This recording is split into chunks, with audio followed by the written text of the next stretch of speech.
What is going on, everybody? Welcome back. It is good to be back, as I just got back from an epic European vacation, but man, I am reloaded, ready to crank out really rapid fire content here in the next 2-3 weeks leading up to Madden 19.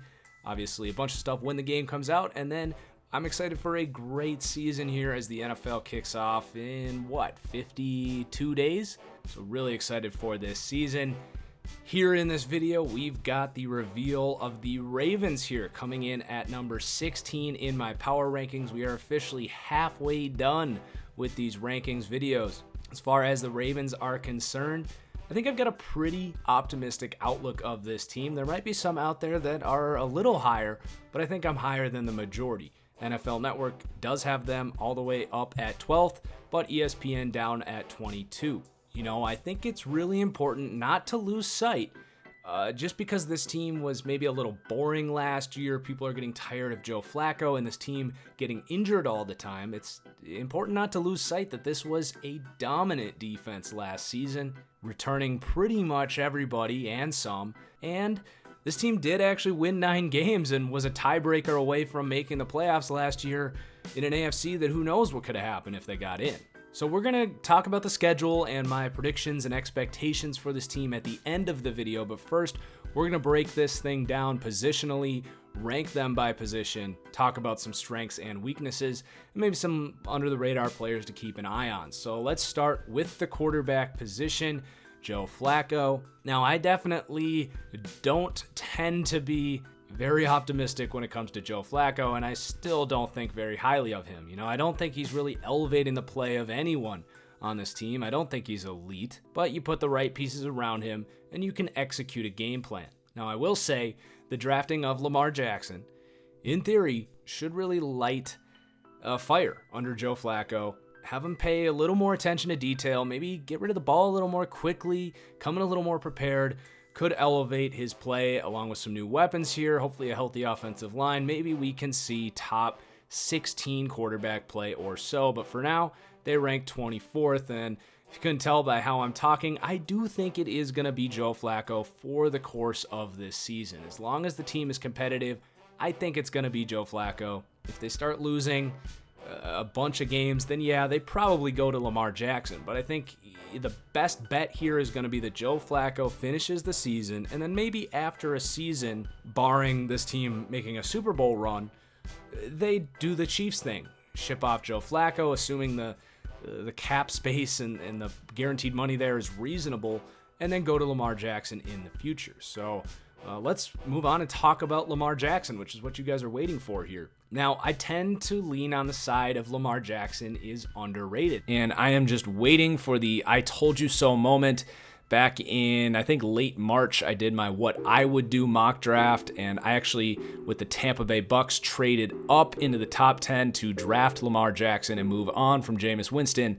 If Lamar Jackson pans out, that's going to look like a really good take. At the time, that was considered a little preposterous. Now, some people think he's the next Michael Vick.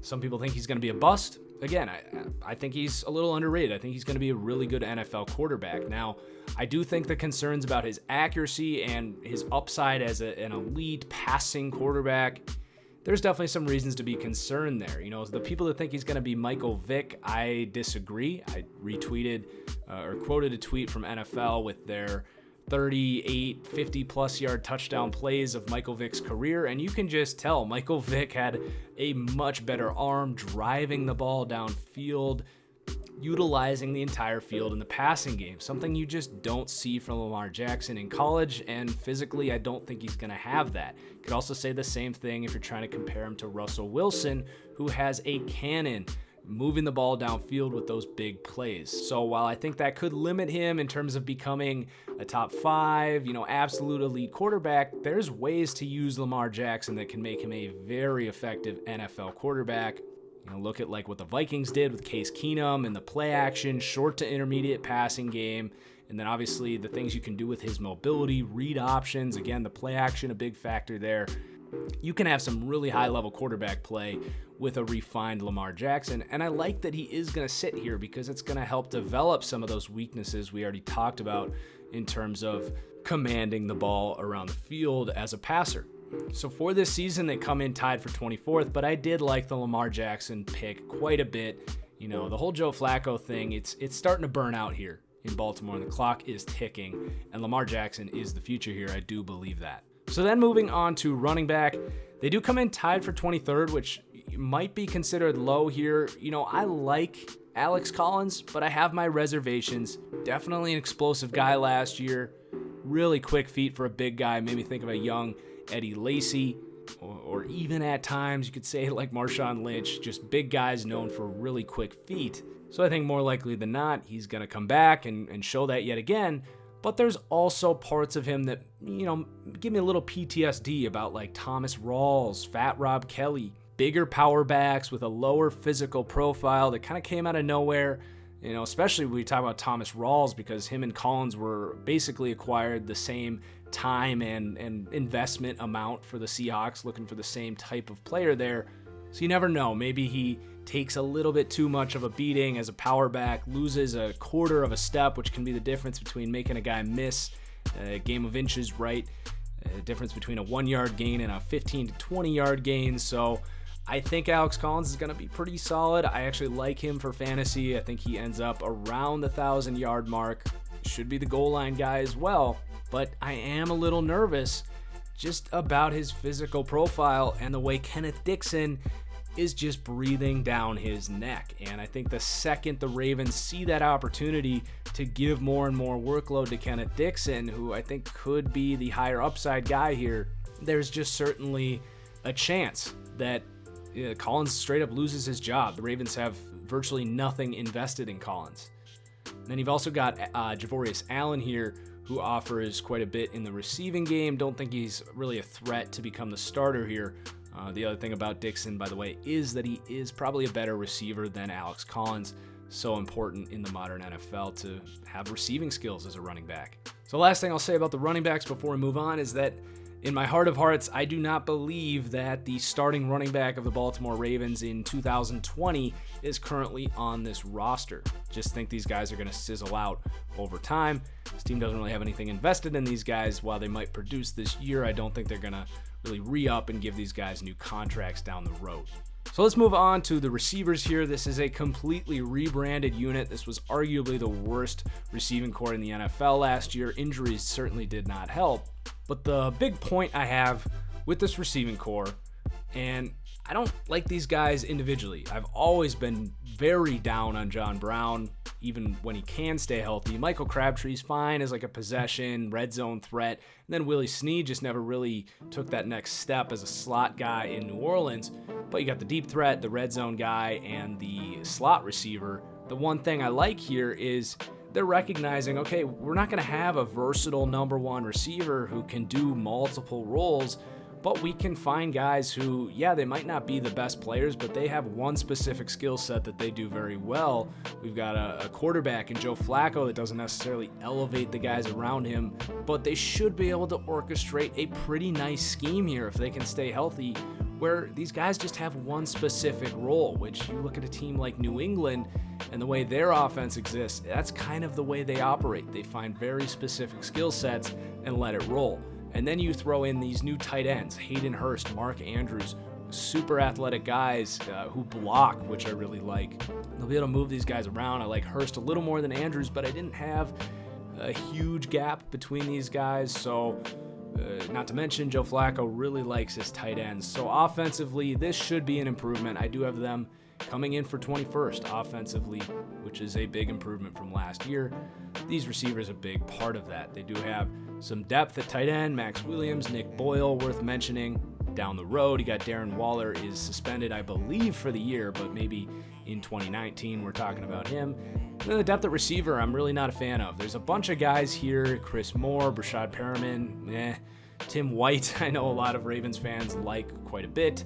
And I did not like their rookie picks as well. Obviously, I could be wrong here, but Jaleel Scott, just kind of see at best Brandon Coleman for the Saints, just kind of a stiff 6'6" body, and especially when you look at the tight ends here now and Michael Crabtree, I don't know where he fits into this team. And then Jordan Lastly, just wasn't really a huge fan of him coming out. So Definitely going to need to continue to address the receivers here, but if those first three can stay healthy, it should be an upgrade. They do come in tied for 26th at receiver. And then offensive line, in theory, should actually be a pretty solid unit. They come in 18th, so you got Ronnie Stanley here, really solid left tackle. Hasn't taken that next step that he has the potential to do to enter sort of that superstar range of left tackle, but third year here, definitely could do that if the guys around him stay healthy. And then left guard and center, undecided in terms of the starters here. You got James Hurst and Matt Skura currently slotted as the starters, but Nico Siragusa, Jermaine Illuminor, two talented rookies from last season. They draft Bradley Bozeman, dial up another Alabama player here for this Ravens team. So it's going to be a very open competition, and I like their probability to fill out two quality starters here. Nothing crazy, but you look at what they were able to do with Ryan Jensen, the way this team develops players. I think between those five, they're going to be able to put out two starters. So I'm not terribly worried about the left guard and the center, though it won't necessarily be a strength. And another reason I'm optimistic is these guys are playing with Marshall Yanda, who, let's not forget, is one of the best offensive linemen in the world, coming off of injuries, so he's got to be healthy, but he just elevates all these guys, especially that new young center, whoever it may be. And then at right tackle, Orlando Brown, third-round pick. It reminds me a lot of Phil Loadholt, if you remember, for the Vikings a ways back. Should be a pretty competent run defender and is going to match the physical personality of this front. But when it comes to pass protection, I've got, let's just say, some serious doubts about Orlando Brown, especially when he's dealing with the speed to power combination and mainly the speed. I just don't know if he's got the footwork to develop into a starting right tackle in this league, but he is probably going to be asked to start here and could be the weakest link on this offense and lead to some inconsistencies. They're also going to have Greg Sinat, Alex Lewis competing in there, but I do think ultimately they go to Brown.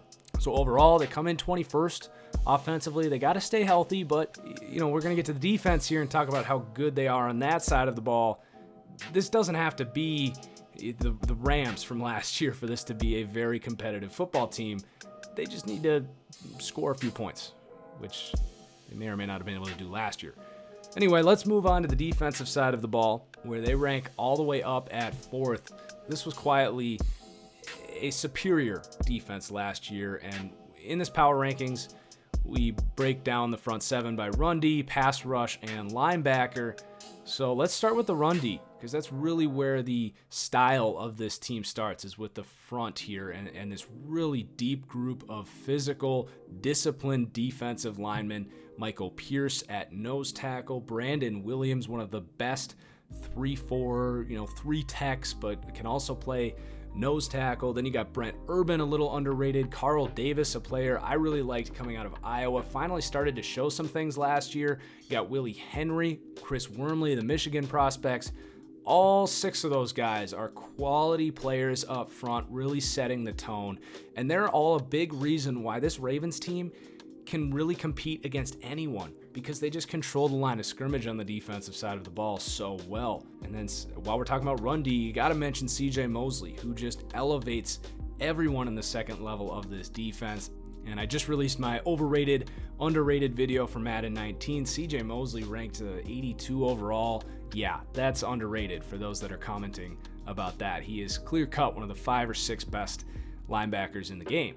We'll talk a little bit more about him when we get to the linebacker grade. But let's talk about the pass rush here. Terrell Suggs was under the radar as one of the most elite edge rushers in the game, right there with Von Miller and Khalil Mack statistically and on film last year. He just dominated. So I don't know if he's going to return that again. Maybe he will, but that was honestly one of the best, if not the best, years of his illustrious career. And then you look at a deep combination of average guys on the other side of the ball. So Matthew Judon, Zadarius Smith, Tim Williams, and Tyus Bowser, whether he plays inside or edge, is up for debate. But I like the competition there. You've got a lot of upside there. I know a lot of Ravens fans really like Matt Judon. He took a nice step forward in coverage last year. I'd like to see him continue to develop as a pass rusher But I do think, given the competition and the coaching and the scheme here, you are going to get some pretty quality play, probably by rotation from those other edge rushers. And they're going to rotate with Suggs as well. So they come in 11th for pass rush. And then at linebacker, they do come in tied for 4th. Obviously elevated by CJ Mosley. We talked about him a little bit already, but again, just so versatile. One of the best interior thumpers and run defenders in the league. But he adds that rare addition of instincts and athleticism to cover as well. So I love me some CJ Mosley, and he's going to elevate the guys like Patrick Onwuasor, Kameli Correa, and Tyus Bowser, a couple of kind of versatile interior guys, maybe edge rush. I would be really intrigued if they move Tyus Bowser officially to interior middle linebacker in this scheme, because he's just such a freak. But I think in reality, we just see him mixed in that rotation of edge rushers.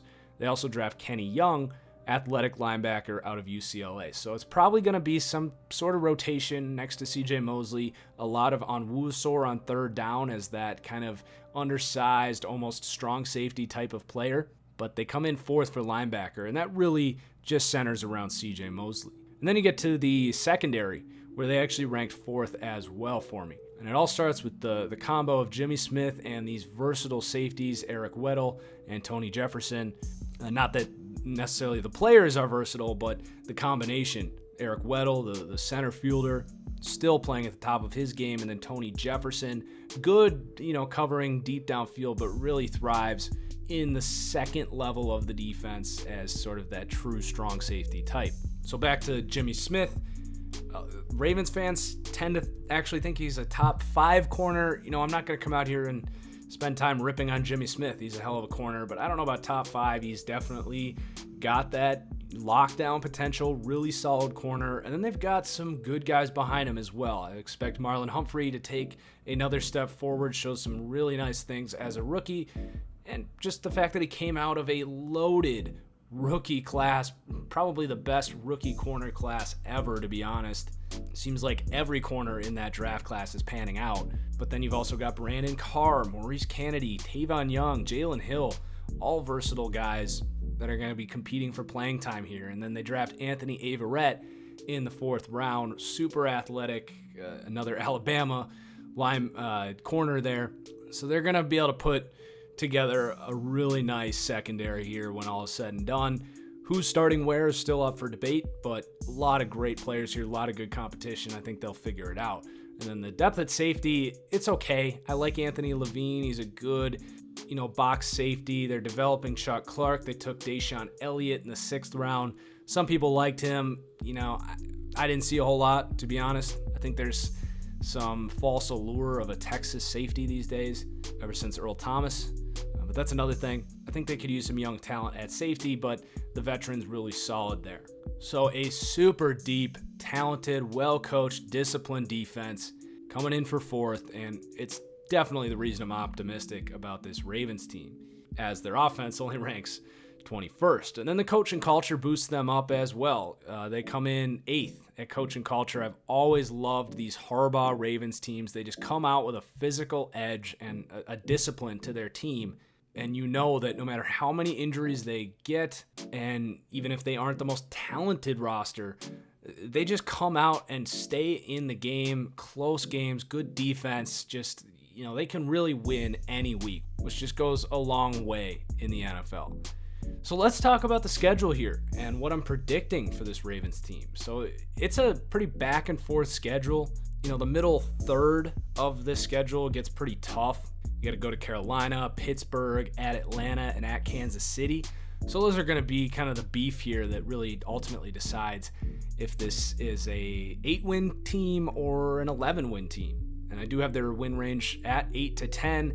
I've got them winning 9 games here with an over-under of 8. So I guess I'm predicting the over here. It's a little tight. I don't know if this is my favorite bet in the world, but I just in general think this is a really high floor team that's going to win a lot of close games, lose a couple close games, but overall just play in a lot of close games.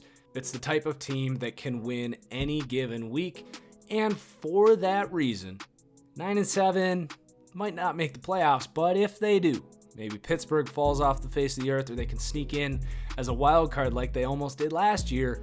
If they can get in, I'm just going to say it, this is the first team that I've even mentioned Super Bowl for, 55-1. Crazier things have happened.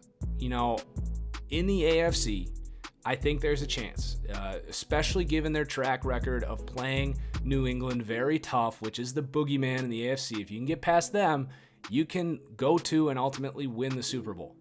It's as simple as that in the AFC. So if they can get in, and I don't know if they can or not, I think it's going to be just like last year. It's going to come down to the last couple games of the year and tiebreakers and all that. But I don't think 55-1 is the worst investment. I'm not saying put your house on it, but could be a sneaky little way to turn $5 into a few hundred. So that's my first time mentioning a Super Bowl bet in these deep dives. So Ravens fans, let me know in the comments what you think, if I may have missed anyone, what your expectations are for this team this year. If you're not a Ravens fan, is this too high, too low? What do you think? Do hit that like button if you enjoyed the video, guys. It helps me out quite a bit. As always, cheers, and we'll see you next time.